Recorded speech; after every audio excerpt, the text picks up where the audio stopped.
Мен жеген пирогтардың ең күштісі деп айта аламын. Қыздар, дәл осы рецептпен жасап көріңіздер, сәтті шығады және сіздерге ұнайды. Бұл рецепті дайындау үшін алдын ала осылай заттарыңыздың барлығын өзіңізге ыңғайлы болу үшін дайындап алыңыздар. Одан кейін бірінен кейін бірін қосып жасай беретін боласыздар. 250 грамм ұнымыз, одан кейін бір шай қасық қопсытқышымызды салып араластырамыз. 50 грамм қантымызды қосамыз. Барлығын тағы бір жақсылап араластырып шығамыз. Біздің ұнымызбен барлығы бірігуі керек. Одан кейін 130 грамм бөлме температурасындағы сары майымызды қосамыз. 82% болу керек сары майымыз. Барлығын осылай қолымызбен араластырып шығамыз. Егер сары майларыңыз қатты болатын болса, бұлай езуге келмейтін болса, ол кезде терканың көмегімен майларыңызды ерітіп үккіштен өткізіп алсаңыздар болады. Одан кейін үстіне бір штук жұмыртқамызды қосып, барлығын жақсылап араластырып, енді қамырымызды илейтін боламыз.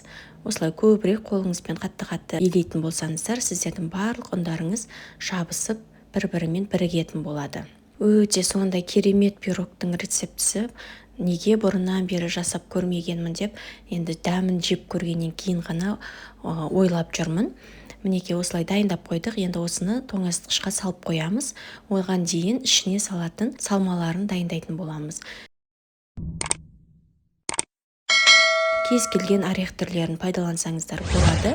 Негізгі ең тиімді арзан түрі деп біз осы мейізімізді, өрігімізді, одан кейін жаңғағымызды қосамыз. Негізі үйде қандай жаңғақтардың түрлері бар, соның барлығын қоссаңыздар болады. Одан кейін өзіңізге ыңғайлы етіп барлығын кіші көлемде кесіп аласыздар. Мінекей біздің қамырымыз холодильникте тұрды. 30 минут, 15 минут ұстасаңыздар да болады.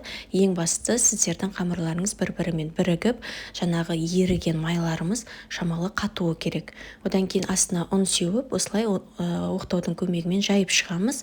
Егер бұлай жаймаймын, бірден формамызға салып орналастырамын десеңіздер, олай да жасауға болады. Бірақ сіздердің қамырларыңыз бір тегіс әдемі болу үшін осылай оқтаудың көмегімен негізі тегістеп дұрыстап жайып алған дұрыс. Одан кейін үстіне жаңағы біз дайындаған салмамыздың барлығын салып шығамыз. Мінекей менде кішкене аз болып қалды. Сол үшін тағы да үстіне басқа жаңғақтардың түрлерін қостым. Одан кейін дәл осы қоюлатылған сүтті пайдаланыңыздар, себебі күшті болып шығады.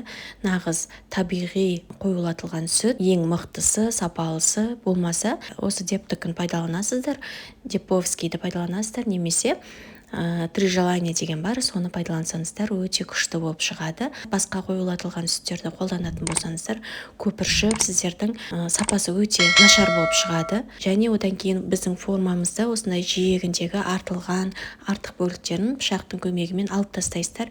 Егер сіздердің формаларыңыз арнайы пирогтың формасы бар болса, ол кезде алудың қажеті жоқ. Осы пирогымызды дайындап жатқан кезде алдын ала пешімізді қыздырып қоямыз.